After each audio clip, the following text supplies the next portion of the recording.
This is the last safety lesson, and I'm going to spend a little bit more time on it to make sure that I really get across to you the idea of how important it is to simply use common sense in a video environment when things come up, because I can't anticipate everything that's going to come up. Here's some things I've learned from my experience.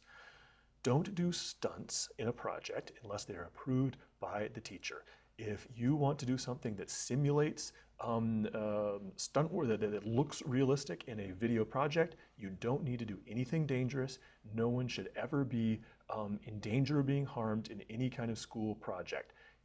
If you see amazing stunts being performed in the real world, a professional video and film, I still guarantee you no one was actually in danger during any of those things.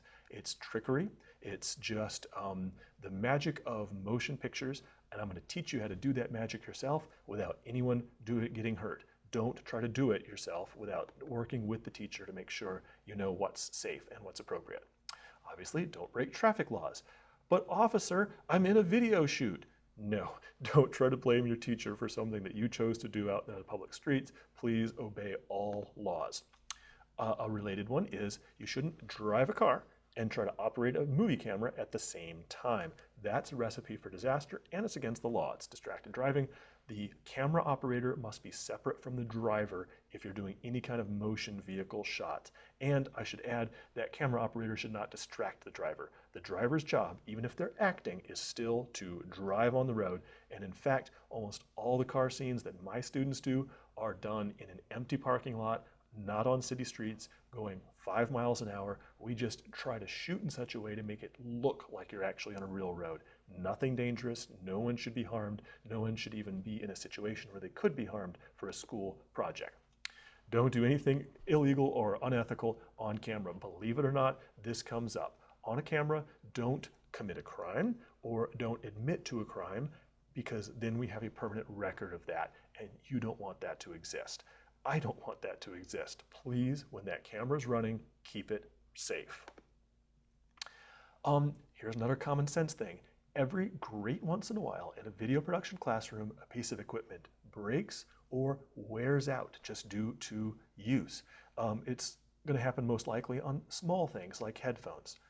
There are 2 things you can do when something breaks. The first thing you can do is hide it, put it away, and hope that no one ever notices. That leads to disaster. The second thing you can do is tell the teacher. The second thing to do is the harder thing to do, but it's also the right thing to do. Let's think about that for a minute. This microphone just broke. I thought I was being safe. I thought I was following the rules, but it broke. Oh no, I've got to go tell the teacher. Go tell the teacher now, explain what happened, explain what you were doing, and hope for the best. The worst case scenario is that you made a mistake and you might have to replace that microphone. If you didn't make a mistake, however, the best case scenario is teacher going to say, hey, it was already frayed, I knew about it, I'm sorry, I should have told you, I'll take it from here, don't worry, we have a backup. But the worst thing that can happen is that you try to hide it, and then later the teacher finds out, and then the teacher doesn't know which student broke the microphone. That diminishes the trust in the classroom environment. Teachers who don't trust their video students lock up all the microphones, lock up all the cameras, don't let students check stuff out.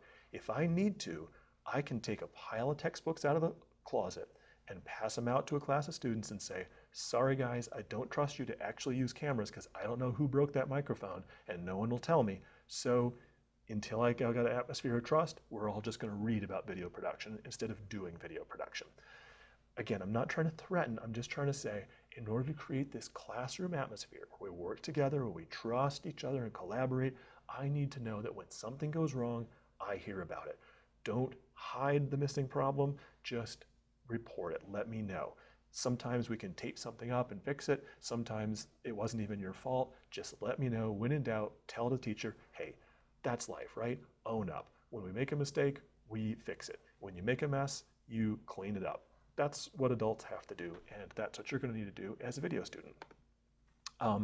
And the last common sense item is, if you're in doubt about something, ask. If you're about to do something on camera or with a camera and you're not entirely sure, like this is okay, never hurts to ask. I give my students my cell phone number so that when they're remotely in the field, they can call me up, and I'd be happy to answer questions and talk you through whatever issues are and give you my professional okay to say that what you're about to do is kosher. If you're not sure or you can't ask, then let your common sense be the judgment about whether you should or shouldn't do that thing.